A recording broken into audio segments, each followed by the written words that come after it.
시청자 여러분 안녕하십니까. 홍락의 레이지뉴스 시작하겠습니다. 보수, 대개혁하자, 혁신하자 주장하시는 호수대 벤처대학원 이상직 교수님 모셨습니다. 안녕하십니까. 안녕하십니까. 예. 교수님 주변에 그 보수가 다시 지금까지 사실 선거 끝나고 혼돈이었잖아요. 예. 조금 혁신 방향으로 가는 것 같습니까? 지금 말로는 혁신하고 있는데 예. 그 행위적인 혁신이 잘 이루어지지 않고 있다. 저는 그렇게 생각합니다. 예. 어떤 면에서 그러냐. 예. 그 황교안 체제 때 예. 그 콘텐츠를 개발하는 사람들이나 예. 지금 그 김종인 체제에서 콘텐츠를 개발하는 사람이나 거의 같은 사람이 하고 있다. 그 밥에 그 나물이다. 그 밥에 그 나물이다. 저는 그렇게 생각합니다. 거기에서 이제 그 물론 선장이 바뀌었기 때문에 오다를 어떻게 주느냐. 그 연구원들이 이제 어떤 결과물을 가지고 오는지 한번 두고 볼만 하다. 뭐 이미지적으로는 뭐 기본소득제도 제한을 하고 그냥 흐지부지 했지만 그냥 뭐 제한을 하고 뭐 이런 게 있는데 약간의 그 포퓰리즘성으로 같이 가다 보니까 뭔가 변화되는 것 같은데 아무 실체가 없다 이렇게 얘기하는 사람들도 있고 그런데 하여튼 뭐 교수님께서는 지금 강력하게 말씀하시는 게 2020년 대선을 앞두고는 22년 대선을 앞두고 이건 보수는 이것만큼 변화해야 된다 이렇게 주장하시는 게 있으시잖아요. 예, 있습니다. 저는. 예. 그거 좀 설명해 주시죠. 예. 지금 그 보수의 손수건으로 국민의 눈물을 닦아주자. 이렇게 했는데 뭐 어떤 사람은 보수의 따뜻한 손수건으로 국민의 눈물을 닦아주자. 이렇게 이야기하는 분들도 있는데 그건 절대 제 반대입니다. 따뜻한 손수건으로 할 것 같으면 마치 다른 사람은 그 보수들 저들끼리 살다가 좀 마음 내키면 눈물 닦아주고 이렇게 하는데 그런 것이 아니고 이 정권을 잡아가지고 그 보수의 전체가 나서서 국민과 함께하는 그런 보수가 되어서 이 사회를 다시 한번 개혁해서 진짜 선진국 반열 위에 올라갔으면 좋겠다라는 게 제 생각입니다. 예, 뭐 큰 틀에서 말씀하셨는데 하여튼 구체적으로 그러면 2022년 대선 때 보수가 구체적으로 이렇게 변해야 된다 주장하시는 걸 일단 말씀을 해주시죠. 예. 자, 가장 중요한 것이 지금 아직도 많은 활동을 하고 하더라도 민주당의 약재가 너무나 많지만은 민주당과 통합당 지지율 차이는 여전하다. 그렇습니다. 라는 것이 이제 심각한 문제입니다. 그 이유는 뭐냐? 결국은 지난번에도 제가 이야기를 했습니다만 호감도와 비호감도 문제입니다. 가게 되면 이제 위에 진보 정당인 더불어민주당, 정의당, 열린민주당, 미래통합당, 국민의당 순인데 지금 미래통합당이 호감이 간다 18%, 비호감이 간다 69%, 70%입니다. 더불어민주당은 호감이 간다가 50%고 호감이 가지 않는다가 38%. 이게 더블 스코어네요, 완전히. 아니, 호감이 간다는 3배 차이가 납니다. 지금 뭐 심각한 문제입니다. 왜 그러냐? 다른 당은 제가 이야기할 필요가 없습니다. 제가 관심을 가지고 있는 당이 무엇 때문에 그러냐? 일반적으로 보수라고 생각하면 수구적이다. 옛날 거 지키려고 하는 집단이 보수다. 그러면 제가 지난번에도 이야기했지만은 뭐 무슨 이야기 있으면 자꾸 가르치려고 한다. 계몽 정치를 하려고 한다. 목매한 국민들을 가르쳐가지고 나를 따르라고 하는 그런 정치를 지금 아직까지도 하고 있다는 이야기입니다. 근데 우리 국민들은 지금 집 가격에 대해서 이야기하다시피 다 학습 효과가 있어가지고 합리적 기대인입니다. 앞으로 어떻게 될 것인가 다 예측을 하고 있는데 통합당, 보수당만 과거에 머물러 있다. 이렇게 해서는 곤란하다. 나를 내려놓아라 인 거예요. 그리고 지금 통합당의 모 포럼에서는 대권주자급에 해당하는 사람이 나와서 자꾸 강연을 하는데 그 사람들 강연하지 마세요. 강연할 것 같으면 교수하지. 들으라 인 거예요. 들으라. 듣고 그 다음에 자기 이야기를 해가 디스커션을 해서 토론을 거쳐가 자기 생각을 완성해야 되는데 내 생각을 다른 사람이 자꾸 가르치려고 하는데 그럼 교수하면 될 거지. 그 자체가 벌써 수구적이다. 교수도 요즘 인기가 없는 게 왜냐하면 우리나라 사람들이 제일 싫어하는 게 뭐냐면 교육받는 거거든요. 그렇죠. 교수님도 사실 학교에서 가르치지만 생각해 보십시오. 초등학교 6년, 중고등학교 6년, 대학 4년 이게 거의 20년을 매일 교육만 받아오니까 얼마나 지겹겠어요. 맞습니다.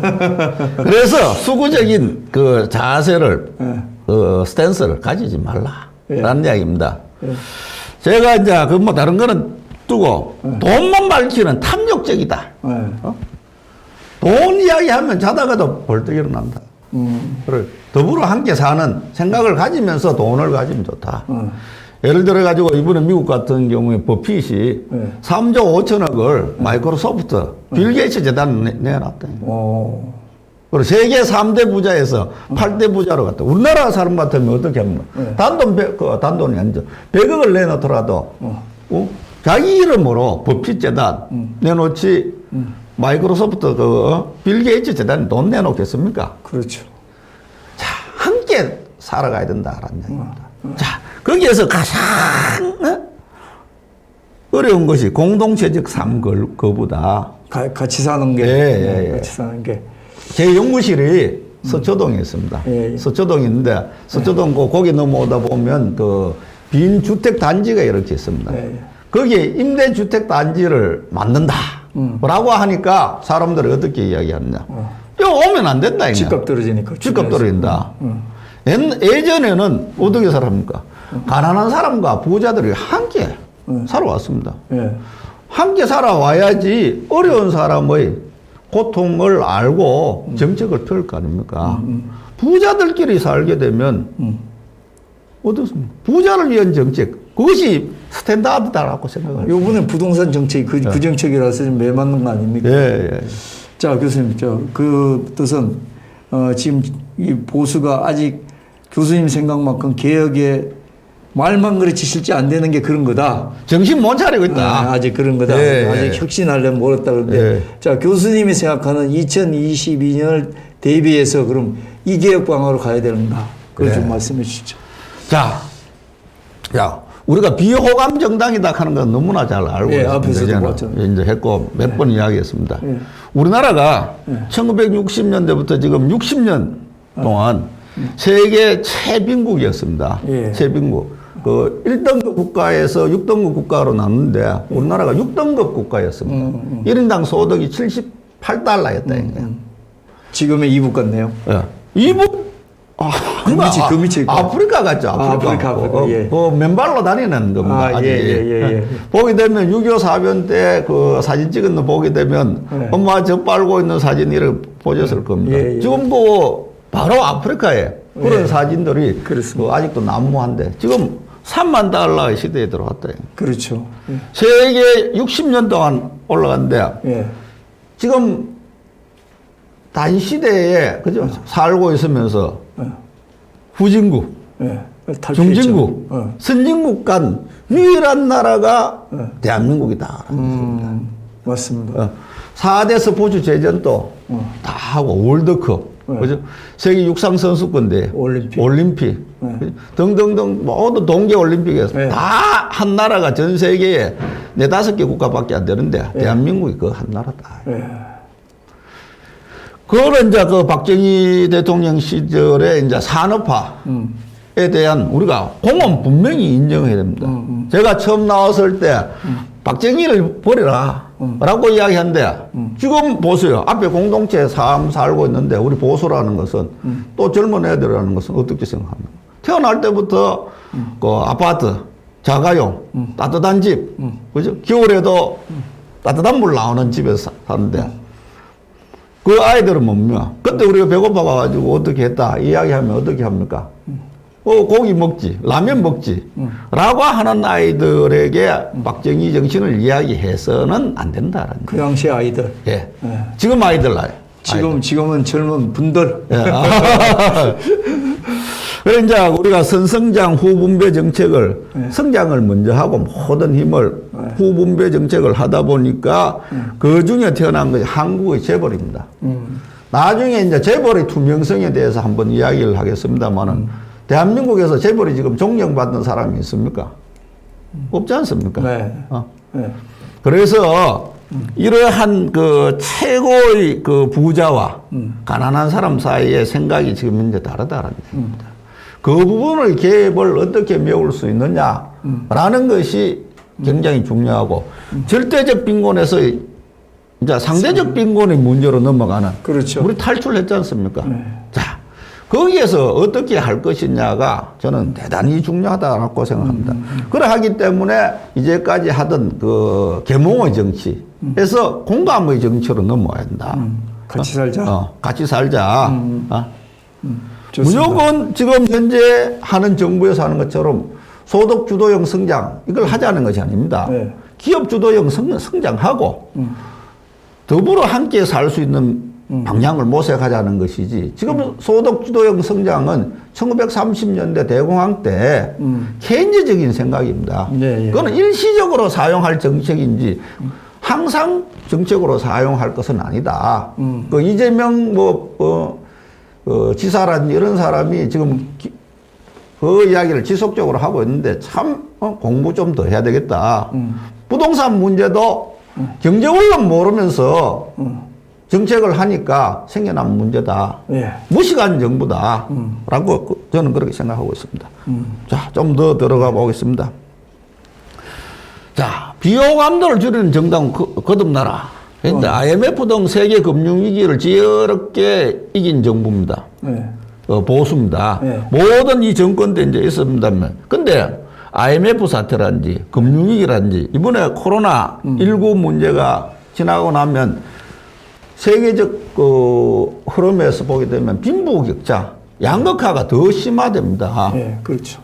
그래 이제 그 양극화를 이야기할 수 있는 것이 이제 지니 계수인데 그 이 정부 들어와서 지니 계수를 평가하는 방법이 위에 있는 방법으로 지금 바꾼 겁니다. 예. 왜 그러냐면 이렇게 해보니까 2015년도까지 박근혜 정부에서부터 시작해서 양극화가 조금씩 심화되기 시작하는 거예요. 네. 해보니까 안 되니까 이제 숫자를 낮추었는데 지니 계수라는 것은 0.3이 가장 그 균등화되어 있다고 생각을 예, 하고 있습니다. 표준. 예.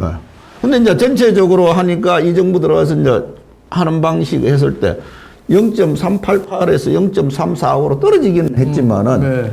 0.3보다는 지금 훨씬 높다라는 이야기입니다.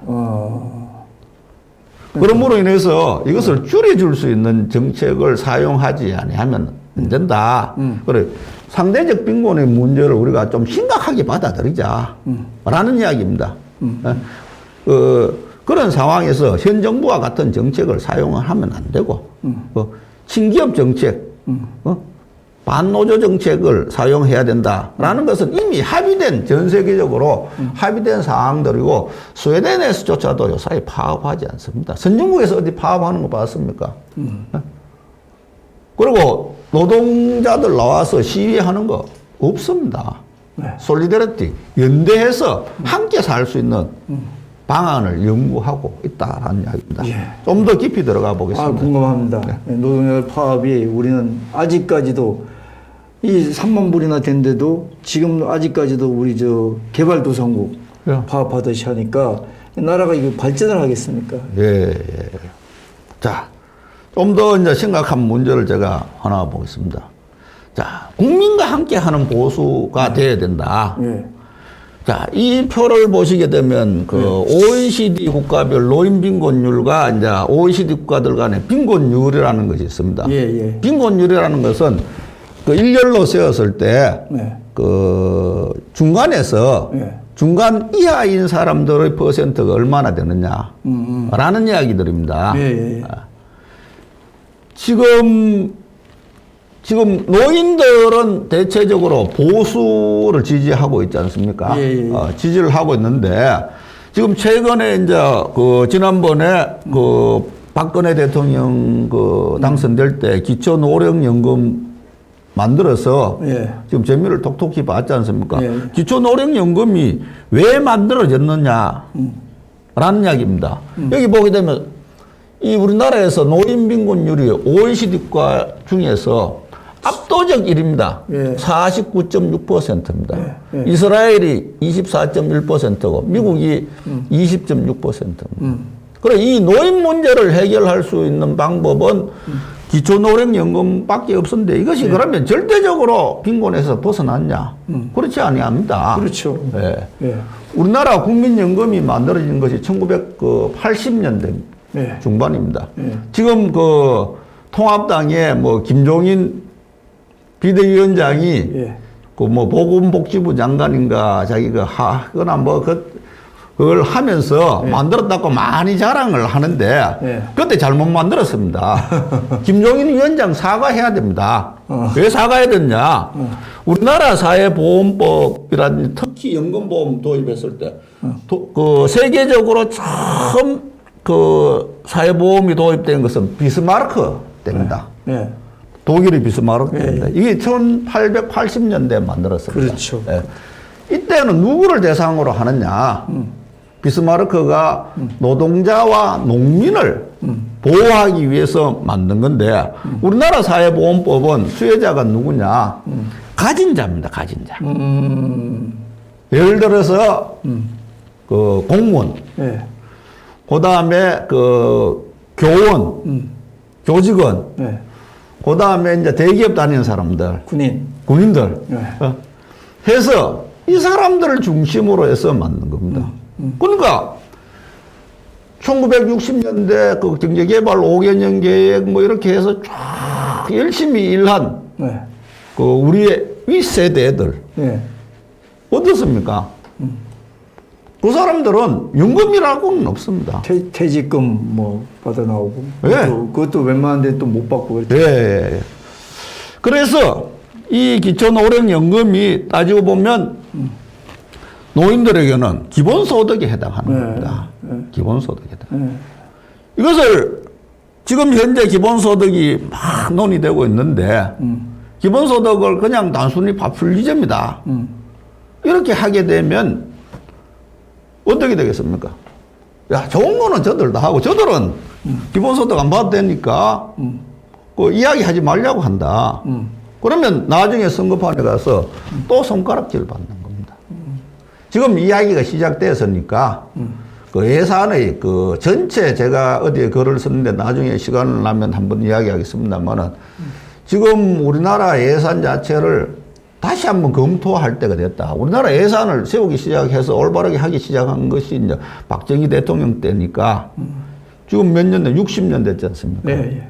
그래서 토목 사업에 SOC 사업이라든지 이런 부분들은 이제 줄일 것은 좀 줄이고 그 시골에 가게 되면 아무도 안 다니는 그 또랑이 있는데 거기에 다리 놓기 위해 가지고 지금 국회의원들 눈에 불을 켜고 다음 되려고 하는 그런 그 어리석은 행위 지금 하지 말아야 합니다. 예산을 배정 받으려고 지금 예. 하고 있죠. 이번에도 뭐 코로나 바이러스 3차 추경하는데 그 민주당 국회의원들 하는 짓 보세요.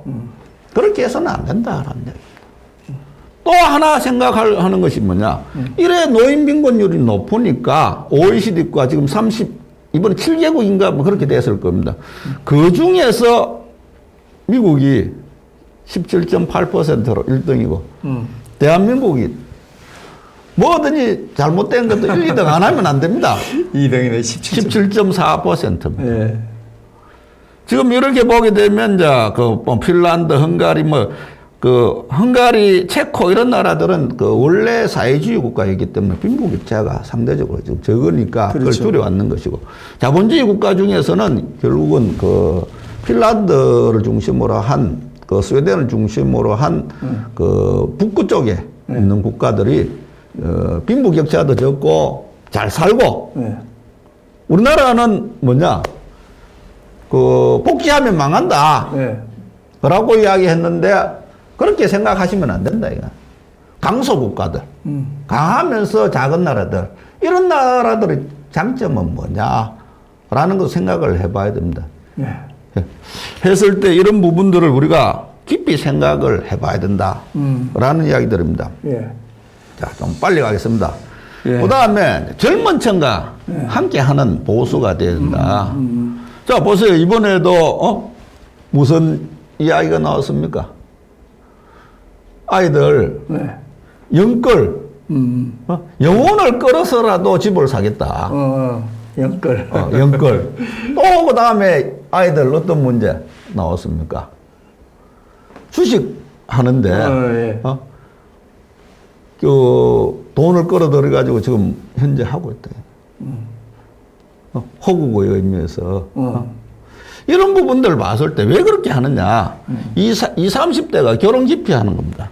우리가 결혼 문제에 대해서 많은 예산을 그저 저출산 문제에 투입을 해도 이 문제가 해결 안 되는 이유가 뭐냐?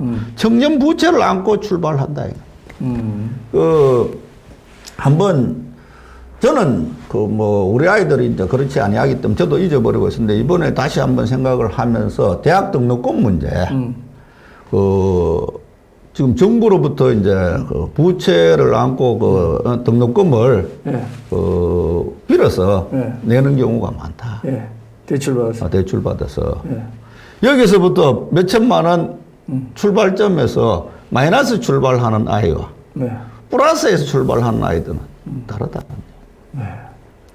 이 문제, 그 다음 지금 취업난 문제, 이걸 자꾸 정부에서 이번에 그린 뉴딜 뭐 이렇게 하면서 일자리를 파트타임으로 한대. 그러면 통합당이 나서서 일자리 만들어주면서 그 이야기를 비아냥거리면 괜찮네. 비아냥거리지 말아인 거예요. 통합당도 그런 문제에 대해서. 과거에 1930년대 대공황 때 다 그렇게 했습니다. IMF 일어났을 때 다 그렇게 했고 일시적으로 그렇게 할 수밖에 없는 부분들이 있습니다. 놀면서 돈 주는 것보다는 무슨 일이라도 일하면서 돈 주는 것이 저는 맞다. 라고 했을 때 한번 생각해 보야 되고 집값 상승 문제. 이런 문제가 결국은 저출산 문제로 가서 심각한 부분이 돼야 되는데 악순환이 계속 연결 우리가 그렇죠. 되고. 자, 한번 생각해 봐야 된다라는 이야기 드립니다. 자, 그 다음에 이제 또 문제가 뭐냐? 베이비 부모 세대. 우리 대표님도 베이비 부모 세대죠. 제가 1960년생인데, 58년 개띠가 가장 많다고 하는데, 그렇지 않습니다. 하면 1960년대 GT생이 우리나라 100만 명 넘어서 가장 많이 출생된. 그렇습니다. 한데, 이제 베이비 부모 세대들이 이제 실제로 경제 성장이 잘 되면서 일자리도 많이 됐는데, 우리 세대 때 이제 좀 일찍 장가 간 친구들은 28살 때 보통 28살을 가죠, 그죠? 예, 그땐 그렇죠. 여자들은 25살 그래요. 25살. 제가 30 넘어서 갔는데, 우리 형하고 저하고 이제 3살 차이인데, 저는 좀 늦게 가고, 우리 형은 일찍 가니까 우리 형은 벌써 애들이 다 커서 결혼을 다 해서 독립가정을 이루는데 우리 집에는 애들이 아직 미혼입니다. 그러니까 이 문제가 지금 심각한 것이 베이비 부모가 아직 돈을 벌어야 되는 이런 불행한 상태였는데 여기 보십시오. 작년 경우에는 비자발적 실업, 강제적으로 퇴직하라 라고 하는 숫자가 26만 명. 작년엔 14만 명인데, 일시휴직자가 17만 6천 명 이렇게. 그러다 보니까 베이비 부모 세대들이 어떻습니까? 1분이 가는 것이 소득이 가장 높은 것이 아니고, 통계학적 낮은 세대입니다. 이 숫자가 늘어나고, 많은 쪽이 줄어든다. 그래서 이 사람들 결국은 일을 계속 해야 된다라는 이야기입니다. 그래서 우리가 봤을 때, 우리가 생각하는 세대들과 모두 20대, 30대, 40대, 50대, 60대까지 모두 맞춤형 정책을 내놓지 않으면 표를 얻기 힘들다. 그러니까요. 아니, 어디죠? 민주당 같은 경우에 민식이법 같은 거 이런 거. 사실은 그게 아무것도 아닌 것 같아서 대단히 맞춤형 법이거든요. 그렇죠. 욕을 먹더라도, 일반 사람들한테 욕을 먹더라도, 30대, 40대 그 주부들을 맞추면 아니겠습니까? 그게? 그렇죠. 예. 그래서 그 국민들의 눈높이에 맞추어서 현장의 목소리를 들어라. 지금 그 통합당은 이야기하는 말이 뭐냐면 저 쇼한다. 쇼라도 해봤느냐라는 이야기입니다. 저는 쇼라도 해봐야 된다. 하고 가까이 가서 대화를 해야 된다. 그 함께하는 그 보수 정당으로 거듭나서 진짜 그 국민을 위한 정책으로서 2022년 대선 승리 반드시 쟁취해야지 이 나라가 바로 서고 보수가 바로 선다라고 생각을 합니다. 자, 그러하기 때문에 이제 앞으로의 상황에서 지금 조국 사태에 이어서 문재인 대통령의 지지율이 지금 하락하고 있다. 라고 생각, 지금 오는데, 그 이유가 뭐냐? 간단하게 정리하면서 이제 오늘 그 말을 이제 마치려고 하는데, 첫 번째, 대화 협치 정치 상실하고, 브레이크 없는 민주당이 됐다. 정당이 됐다. 그래서 물어보니까 국민들이 잘했느냐, 잘못했느냐, 그 민주당이 국회 상임위원장 선출이 돼가지고, 잘했느냐, 잘 물어보니까, 잘못했다가, 50.7%. 잘한 일이다. 38.5%. 지금 계속 물어보면 최근에 잘못한 것이 많다. 그러니까 떨어지는 거예요. 그래서 통합당이 국회 부의장도 포기한 지금 상태인데, 뭐 일하는 국회라고 내세워가지고 지금 또 밀어붙이고 있는데, 정치라는 것은 대화와 협치로서 그 만들어가는 것인데, 무슨 행정하는 집단으로 사회주의 국가의 어떤 국회 정도로 보는 줄로 아는데 여기가 평양입니까? 그렇죠. 여기가 베이징입니까? 여기가 대한민국입니다. 대한민국 앞에 보다시피 선진국입니다. 그러면 대화 협치해야 돼. 대화 협치에서 이번에 연동형 비례대표제 그 출발이 어느 나라에서 나왔습니까? 바로 독일형에서 변형된 겁니다. 그러면 그 나라가 대화 협치의 가장 대표적인 국가입니다. 민주당 국회의원들 그리고 통합당 국회의원들 전부 다 그 독일이나 그 영국 가서 공부 좀 해 오십시오. 자, 알겠습니다. 자, 지금 뭐 이거 보십시오. 뭐 부동산 부동산 뭐 말할 것도 없습니다. 부동산 소유자도 불만이고 임대인도 불만이고 임차인도 모두 불안하다. 왜? 정부의 행정이라는 것은 정책이라는 건 뭡니까? 일관성입니다. 왜지? 예측 가능해야지 된다, 이거. 국민들 편하게 해줘야 된다. 국민들 불안하게 해주고 있는데, 지지율 올라가겠습니까? 문재인 대통령 지지율 올라가겠습니까? 자, 보십시오. 22차. 오늘 나온 22차. 정책에 대해서, 부정에 대해서 64%, 긍정이 17%입니다.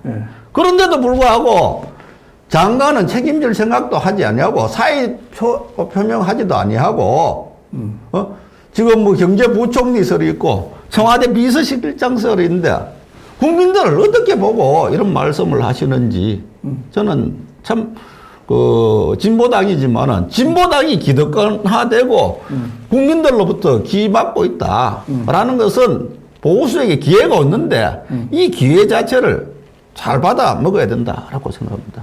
그리고 양치기 소년 됐다. 뭐 이거는 뭐 보십시오. 자기들이 한 주택까지자 국민이 가져라 했습니까? 자기들이 가지겠다라고 했는데 어제 뭐 내놓기로 했다. 금융위원장 밤에 계약했다. 뉴스에 나오고 쇼합니까? 그래서 이제 시장의 실패, 정부 실패인데 부동산 가격 상승은 정부의 실패입니다. 그리고 이분들 왜 제가 사진 올려놨는지 아시겠죠? 뭐 집밥 못 파는 줄 알았다. 하니까 팔 수 있다고 하니까 국회의장 뻔뻔스럽지 않습니까? 이분이 기자 출신입니다. 기자 출신이 같으면 아주 디테일합니다. 한데 이 팔 수 있는지 없는지 왜 모르겠습니까? 모른 척 하는 겁니다. 좀 음흉스럽게 생긴. 이거 뭐 생긴 것 같이 얘기할 필요 없고. 자, 근데 하지만은 보수당도 잘못하면 역풍 분다. 반헌법적이다. 뭐 집을 여러 채 가질 수 있는 뭐 노영민을 이해할 수 있다. 이런 말 하지 마세요. 입 다물고 가만히 있으면 50점이라 따는데 입 잘못되면 이거 정리 다 되고 나면 어디로 불똥이 뛰겠습니까? 예. 자, 보십시오. 기회는 다가오고 있다. 지난번에 조국 사태 때 대통령 지지율이 40%까지 떨어졌습니다. 예. 그 40% 밑으로 내려가가 지속화될 것 같으면 내임덕이 바로 일어났는데 예. 조국 그 장관이 사퇴하면서 지지율 반등했지 않습니까? 네. 선거할 때는 오고 간 데 없었습니다. 네. 이번 다시 기회가 오고 있는데 지금 잘하라 이겁니다. 잘하자. 라는 것이 제 생각입니다.